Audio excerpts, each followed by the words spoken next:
If you've ever gone to the doctors and was made to feel like you were overreacting or a hypochondriac because of your symptoms, or maybe you're that person, you may even feel that you're a hypochondriac because everything that happens from small to large, or what other people might call minute, you are ready to figure out what is wrong with me, what is happening with my body. If you consider yourself to be a hypochondriac or the people around you have, okay, start over. You're doing it again. Mm-mm.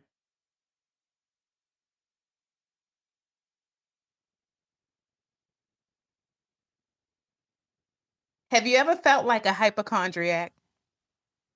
Or maybe someone close to you have said, girl, every time I turn around, you think something is wrong with you. Get off of Dr. Google.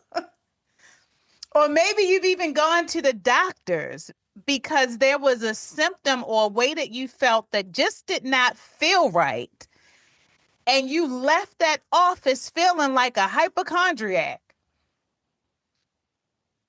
This podcast episode is for you. And not because you feel like a hypochondriac. I'm actually for the hypochondriacs out there listening. For those of you who feel like people think you're overreacting to symptoms that appear to be too small to be concerned about, I'm going to tell you, I want you to share this episode with those people because once I share some tidbits about my breast cancer story, I'm telling you, you're going to put those people who think you're a hypochondriac to shame. At least I hope so. And if it's not those people, if it's you internally going, oh, should I be that worried about this symptom? I'm going to tell you, especially if you are a woman over 40, yes, be concerned about that symptom. I'm your girl, Coach Nick, living the Beautifully Well lifestyle and on Beautifully Well Conversations today, October 1st. Y'all know it is Breast Cancer Awareness Month. So, what better month to have a conversation about breast cancer? What better month for me to finally carve out the time, get fully present with you, my listeners, who I love the fact that you love listening in, and finally share some more details surrounding Coach Nick's breast cancer diagnosis and how my diagnosis is going to help you as women to not belittle your symptoms. Because for those of you that may have been around for a while, you know that the first symptom I had was not a lump. I was tired of feeling tired. The first symptom that led to my breast cancer diagnosis was chronic fatigue. Y'all, your girl was tired. And I'm the Energizer Bunny. So tired for me had to begin to feel extreme, really extreme, right? So I'm going to walk you back to November 2021. We're going to walk on this journey, y'all.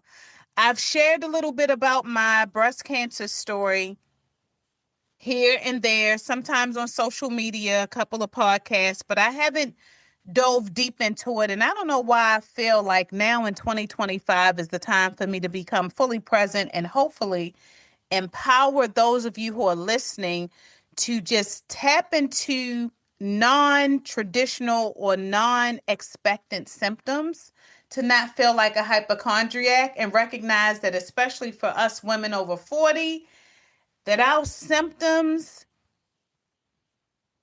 could be the beginning of something bigger. I'm going to tell you. I'm going to walk you back. I want you to follow me here. I am the Energizer Bunny. I love energy. I wake up with energy for the most part. And in November of 2021, I was tired of feeling tired. Now, I'm going to give you the backstory, right? Because if you went to the doctors right now and you said, you know what, I'm going to need you to do some blood work, run some tests, some scans, what have it. And then the doctor says, okay, we can do all of that, but Please let us know, Miss Sweeney. You know, what brings you here today? What are your symptoms? Oh, I'm tired. Okay, so you're tired. Okay, well, describe this tired. Oh no, I'm not my normal self. I want to fall asleep midday. The things that I want to do, I have to force myself to do them throughout the day. And I'm talking before the sunset, right? Y'all, I'm tired. This fatigue is abnormal. And it's not associated with anything else. I don't have a fever. I don't have the chills. I can't say that I'm working too hard. I can't say that I'm stressed beyond belief, right? Why am I feeling so tired? That's the symptom. And I need y'all to figure it out. Now, reality says if you went to the doctors and you said, I'm going to need y'all to run some tests because I'm tired, probably the average physician is looking for more. So I got to give you the backstory. How is it that I could go to the doctors November 2021, complain about tired, and immediately get testing done? Well, I have a history of some health concerns here, y'all. That's why I'm an advocate. That's why I do what I do. I have to go back to personal experiences. In 2019, I was tired then too. I noticed I was feeling my level of tired was abnormal in 2019, late 2019. I also found blood in my stool. I had never experienced that before. Long story short, because this is not about my colon cancer misdiagnosis, we're talking about breast cancer. But I got to reel you in why I could be that girl to go to the doctor, say I'm tired, and they listened. In 2019, a 4 centimeter mass was found in my colon. I have no history of colon cancer, not even in my family. And it was immediately assumed that that polyp or that mass could have been cancerous. Fortunately, it was not. But because of the size, its location, I had to go through the whole nine in terms of surgery, cut up my colon, remove the whole nine, and continuous observation. That was 2019. So 2 years later, when I'm tired again, we got to check to see what else could be going on. November 2021, my colon is fine. It's cleared. Couple of blood tests revealed that something is definitely going on, but we can't quite put our finger on it. February comes, y'all. It's February 2022. Time for my usual mammogram every February. I have to be honest and tell y'all that my planned mammogram late February, I was going to cancel it. My baby girl was home visiting. She lives out of state.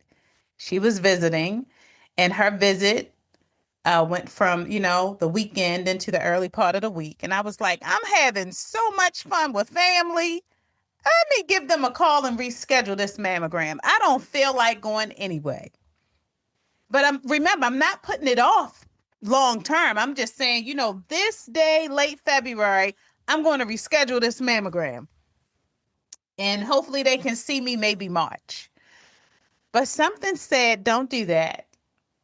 You have no reason. This mammogram is not going to take over your whole day. You'll be able to come back and spend time with your family. And I'm glad I talked myself out of it. And trust me on this, a mammogram is something I would rarely ever skip. Not on purpose, not intentionally. But this day, I just wanted to spend time with family. Late February, I get the mammogram. Um, Time goes by, right? I will tell you, I actually missed communication with my oncologist because remember, November 2021, there's some concerns. Blood work shows there should be some concerns. So I was um, given an oncologist, the under observation with the oncologist. So of course my uh, mammogram results, and I went back, my usual. So I have a history of breast lumps, but remember, I'm not finding any lumps. That's not the reason why I'm there. And this is a routine mammogram. Um, and then it turned into needing to go back for a sonogram as well. Um, so it turns out going to bypass. My oncologist sat on some of these results a little longer than he should have.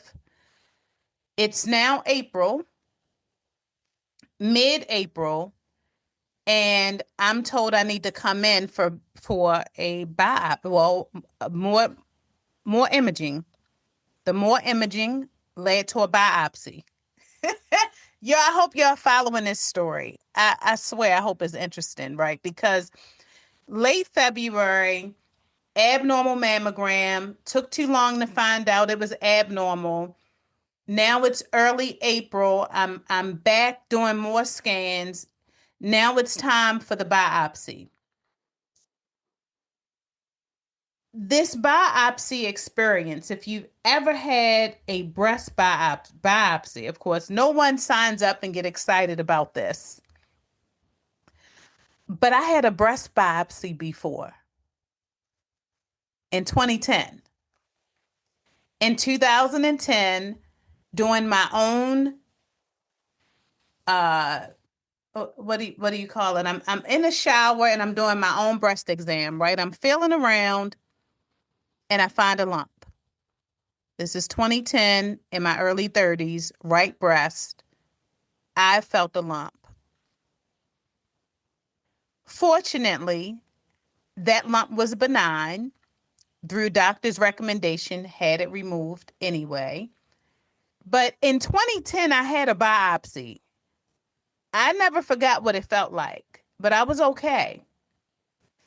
This biopsy in April 2022, because of the biopsy, how I felt, just the procedure within itself, the air in the room from the physician and his assistant. Now, they weren't mean or anything. They didn't have a bad bedside manner, y'all, but I'm just telling you, I'm in this room and I already feel like something is not quite right. And because I experienced a breast biopsy before, nearly 12 years earlier, I said, oh, this biopsy hit different.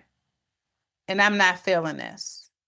And I feel like something is wrong. And I was right.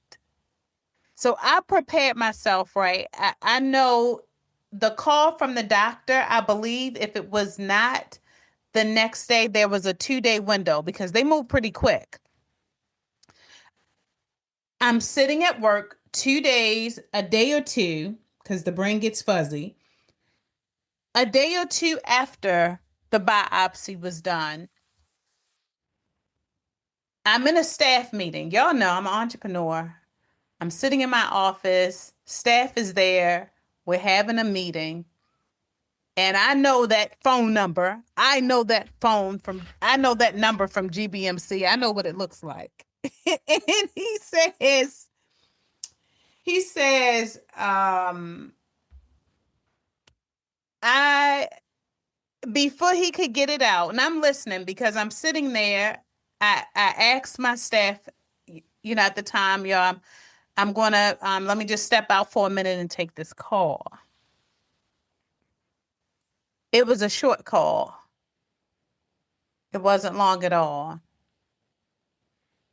I felt like time stopped, but only for a moment, just for a moment. Um, I knew what he was going to say, and he said it. I immediately asked him what the next steps were going to be.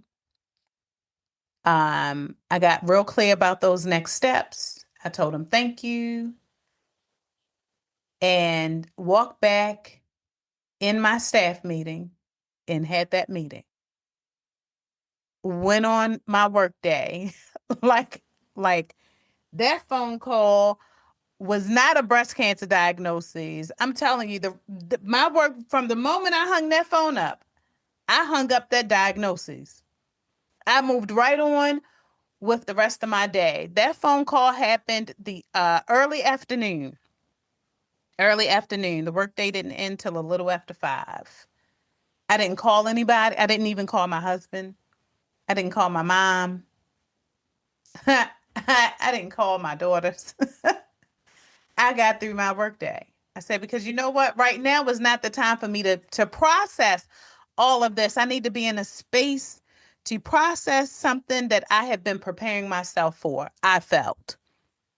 So maybe you would have done differently. So if you were in a situation, you just got off that phone with the doctor who gave you the worst case scenario, and you were at work, what would you have done? A, uh, found a bathroom or a quiet place and cried out, get it out, pray it out. B, find the nearest person you could trust to at least share, or got on a phone with a loved one to share it. C, immediately leave work so that you can go and find solitude and solace in this. I don't know. What would you have done? I'm curious. I would love to know. Or if you are a survivor, what was it like that moment? For me, I had to put it in my back pocket and move on with the day. As a matter of fact, when I finally got home, I only lived a couple of minutes from the office anyway. Didn't take long to get home. And of course, the first person I had the conversation with was my husband. Let me tell you, honey, my husband does not show emotion. Wow. And he's a take one for the team type of guy. And it was I don't remember a lot of the initial conversation, but what I do remember, what I believe, because I didn't see things as doom and gloom. I felt like this was just another situation that we had to overcome. And don't get me wrong, I would have the roller coaster of emotions, right? One minute thinking, you know, the unknown, which is what is the actual um stage, because initially they said 3. I was freaking out in my mind. Like, this is impossible. I get a mammogram every single year. Every year, try not to skip it. Last year, everything was fine. Why are things so different this year? But then, that other roller coaster side of it, just being optimistic, being a woman of faith, and knowing that, this is not the end all be all. And then at the end of the day, y'all, I'm going to tell you real talk. I had things to do. This was a time in business where things were finally moving at a space, in a pace that was great. So this was not just a diagnosis. For me, it felt more of a distraction.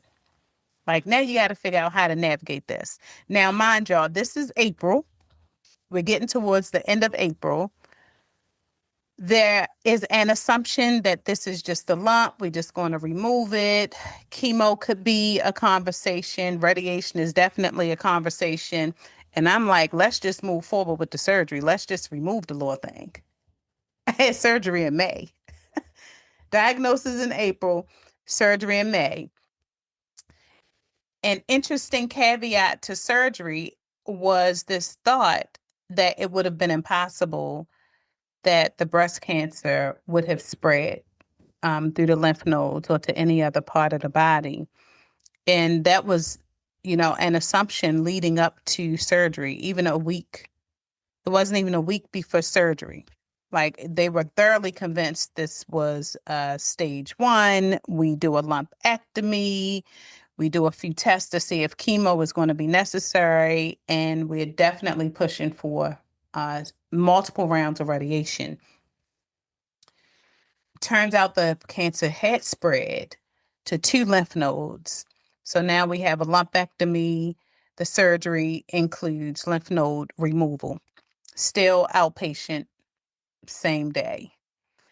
And I'm back to work. Uh, Maybe I want to say the same week. Right back at work. I'm telling y'all, I'm giving you just bits and pieces of this for several reasons, right? You may say, this woman, when do you sit down? When do you process this? When do you become fully present in this? I honestly saw this as something, it was happening to women all around me. It's common in my family, although not genetic, and thankful to genetic testing that nope, it's not um no BRCA gene testing, heavy in a family. But at the same time, because of seeing so many women fight and push through, having my moments from here and there, that leading up to radiation, completely rejecting chemotherapy. That's a whole nother story. Not quite for this episode, but it was surgery fine, radiation crazy. And what made radiation crazy initially, because in this episode, I'm going to close out and I'm going to leave you with that radiation story and follow up with the part two as we talk about how I was able to navigate through radiation. But surgery in May, radiation happens late August, 33 rounds, and an attitude that's set in. I will tell you, 7 a.m. early bird morning person, all I wanted to do was get it over with. In the beginning, that first week, I was just really frustrated at the fact that I had to endure 33 rounds. And it was that attitude initially in the first week that I had to work on. Um, I felt like I didn't need anyone to take me to radiation. Nobody needed to take me or stay there with me. I just wanted to treat it like a regular appointment and get up and go. 33 rounds by myself each each morning.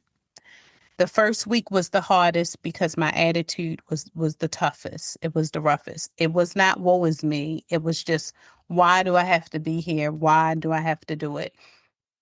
And it was after that first week that I realized, oh, girl, you got 5 more weeks to go. And if you wake up every morning to that attitude, life is going to be harder than it has to be.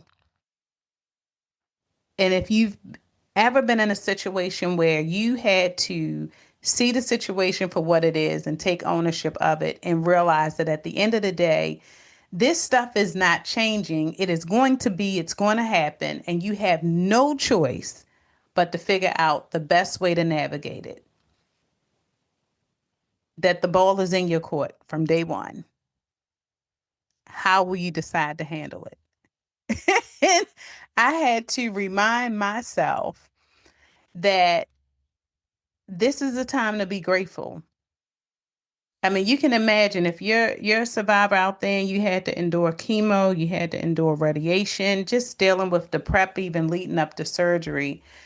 You come in contact with women who you may be able to visibly see that they're enduring a lot. And this is not to belittle your journey. I don't believe in doing that. Everyone's journey is their own. But I had to be grateful, y'all. Stage 1B. I knew women battling at stage 3. Women battling, dealing with recurrences, seeing the cancer come back, relentless. And here I am for that moment. I just had to recognize that, hey, this is an ordeal. It doesn't feel good. It's a lot. And this is just the beginning, right? It's just the beginning. But the way that I manage my emotions and handle it could really make the difference of how I move past this into survivorship. And so by week 2, I'm getting up and I'm getting fully dressed. And when I say fully dressed, I'm dressed for work. I got on heels. I've prayed that morning, better attitude, positive attitude, and ready to go, ready for the burn down. Burn down, burn up, whatever you want to call it. Attitude completely changed, and I could see that my attitude even helped with it helped with the staff. It was like I became this little ray of sunshine in the morning. They could hear me before they could see me because the hills were on. The heels were on. The dresses were on. The makeup was on. And that helped get through those 5 weeks.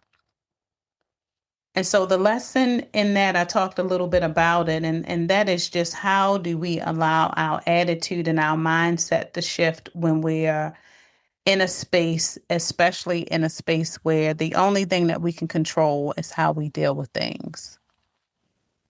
And being there, seeing so many women, well, women and men, because the radiation wasn't restricted. It wasn't a women's breast center.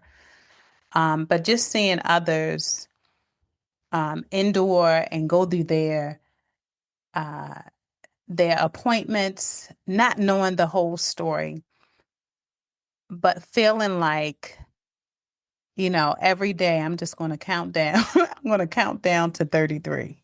Can I get my butt to 33? Early October, second week of October 2022, I rung that bell. And I tell the story, y'all. Ringing that bell simply means that treatments are completed. It doesn't necessarily mean cancer free. You ring that bell because finally that 33rd round took place. The real journey is survivorship. October 2022, I walked away for that tiny moment, and I can't even say walked away completely because there's the follow up. There's waiting to see the effects of radiation, and the effects of radiation can happen at any time, and it varies and it differs for each woman differently. It is, what is this, October, 3 years later from radiation, and I'm still experiencing the effects of radiation. What is this? Yeah, exactly 3 years later, still affected by radiation. So we just never know, right? That's why they call it survivorship. Every day you will figure out how to survive. Well, again, beautifuls, it is the beginning of October, October 1 to be exact, a new month to focus on our health, to reset and make sure that we are taking care of our health overall, but with a special attention to our breast health. That's part one. We're going to talk about survivorship next.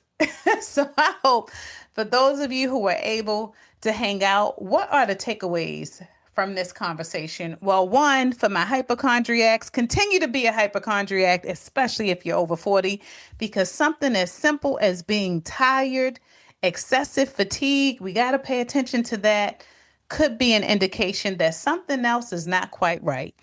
And no, we should not be tired when we wake up. And no, we should not be tired midday unless there's some disconnects, y'all. And I'm talking about disconnects beyond eating healthy and exercising. We got to pay attention to that energy. Second takeaway. What is the mind? What is the mindset? How much control? And how do we process emotions? Are you a suppressor? Do you just take things as they come? You kind of prepare for it in advance. And is that a good thing or not? That's a whole nother episode. For me, I viewed that diagnosis as a distraction. I viewed it as a distraction, y'all. And guess what? 3 years later, it's showing up. So what I would have done differently would have been to go back and take some time to really um, just be in a flow of it, and not in a pity way, but just to understand the change, the difference, to be fully present in radiation, right? And just not go and show up for the appointment, but just becoming totally aware of my body mentally and emotionally as well. And then let's think of a last takeaway. The biggest takeaway of it is to keep up with our health. Keep up with your breast health. Don't skip that mammogram appointment, no matter how much fun you're having with family. Even if you're going to postpone it, don't postpone it. Just go for it. And I'm going to say a last takeaway, make our providers accountable. I mentioned my sonogram, my mammogram was late February. We didn't start talking about abnormalities until April, but a note was actually in my chart. I missed the note. I didn't go back to it, right? Remember, I'm under observation of an oncologist for several months leading up to this. So we're going to talk about this. We're going to talk more about this story. It's going to flip to survivorship. And I thank you all for tuning in. Reach out to someone, share this episode, encourage someone else to feel good about noting some of these small things that could lead to bigger things like our energy. And so it's your girl, Coach Nick, on another episode, a beautifully well conversation. Look out for the next conversations following up with here. We're going to talk a little bit more this month of October about how you show up for you in a number of series of conversations with some of our panelists that'll be showing up at our conference coming up November the 8th, the I Am Beautifully Well conference. Look out for more information related to that. If you're in the Baltimore area or the DMV, you don't want to miss it. Make the day awesome. Continue to make it beautiful. And I'll see you at the next episode.